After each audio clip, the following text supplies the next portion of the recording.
very big, very tired, very hungry, very good.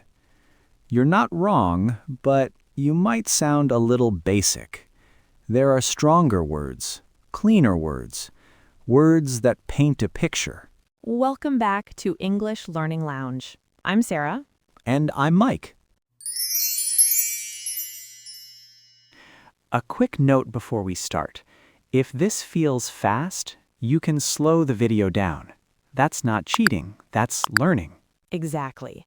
Now, Mike, let's talk about that little word, very. Why do we use it so much? Well, it's safe. It's a comfortable word. You learn it early. It's easy. And it works. If you say you're very tired, people understand you. There is nothing wrong with it, but it's not powerful. It's like adding just a little bit of salt to your food. And we want to add spices. We want flavor. Exactly. And there should be no shame in using very. It's a step on the journey. Today, we're just going to learn the next step.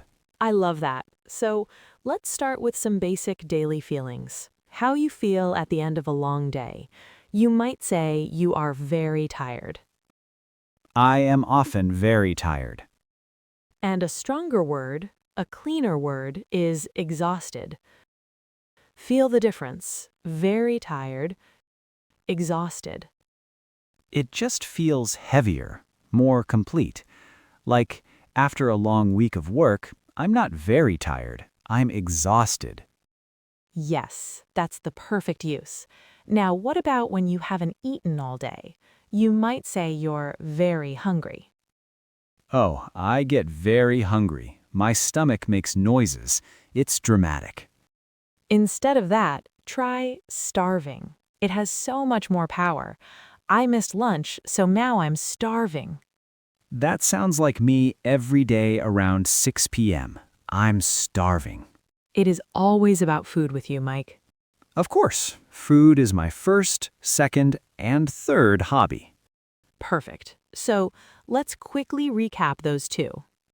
Instead of very tired, you can say, Exhausted. and instead of very hungry, Starving. let's slow down. This isn't a race. Let those words sink in. Now let's talk about things outside of us, like temperature and size. Okay, so if I go outside in the winter, I might say it's very cold. Right. A more visual word is freezing. You can almost feel the ice in that word. Don't forget your coat, it's freezing outside. Freezing. I like it. And the opposite? On a summer day, it's very hot. And our upgrade is boiling, like boiling water. It gives you a sense of just how hot it is. I need to find some air conditioning. It's boiling today. Boiling. It feels sticky just saying it. Okay, what about size? I saw a dog yesterday that was very big. Try this one. Huge. That word itself sounds big. Their new house is huge. Huge. I like that. So the dog was huge. Got it. And the opposite? Like a little cup of coffee, very small. A wonderful word for this is tiny. It sounds delicate. She bought a tiny plant for her desk. Okay, so let's review those four. Very cold becomes freezing. Very hot becomes boiling. Very big becomes huge. And very small becomes tiny. Wonderful. We're not in a hurry. You're doing great. Okay, but what about very happy? That one changes everything. Sometimes we don't just replace the word, we upgrade the emotion. Upgrade the emotion? What do you mean? Think about it. When you get fantastic news, are you just very happy? Or are you thrilled? Thrilled has a vibration to it, a spark. I was thrilled to hear about her promotion. I was thrilled when I found $20 in an old coat. That is the perfect feeling for it. Let's try a different emotion.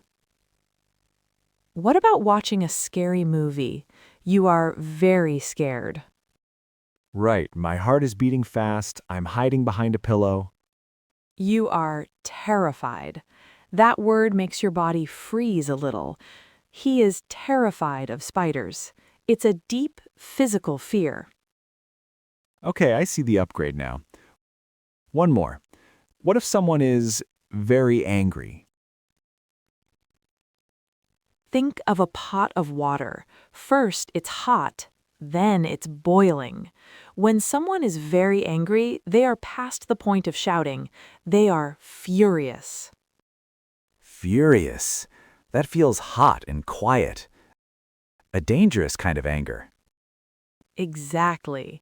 She was furious when she discovered he had lied.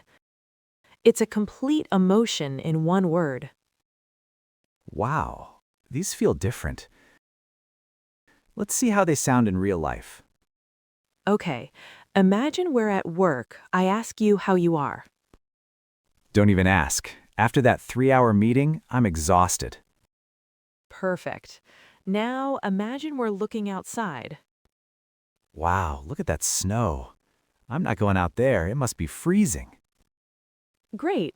Now we are at a restaurant waiting for our food. I hope it comes soon. I'm starving. See, they fit so naturally into conversation.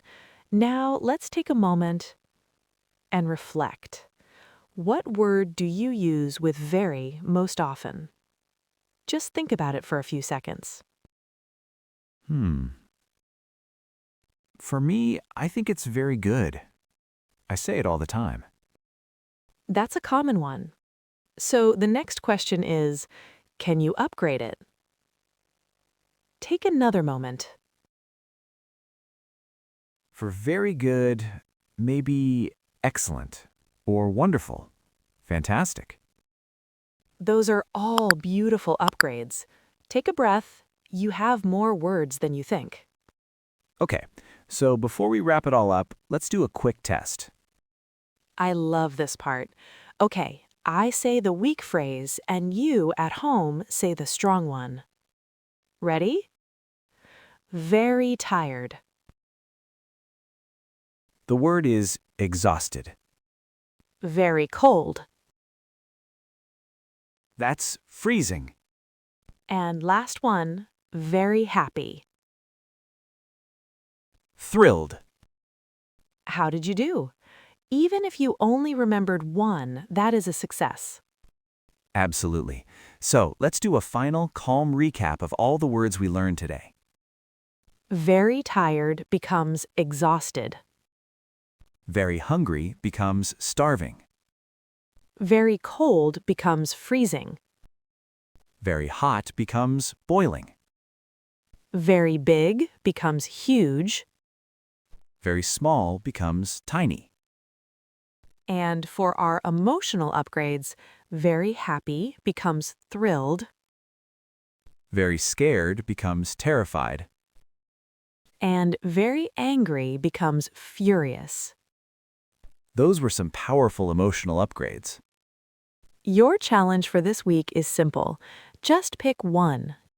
Just one of these words and try to use it in a conversation. Notice how it feels. Notice how people react. It's a small change that makes a huge difference. If you found this lesson helpful, a subscription to the channel is always appreciated. It allows us to keep making these calm lessons for you. Thank you for spending your valuable time with us today. Be kind to yourself as you learn. And remember, calm English.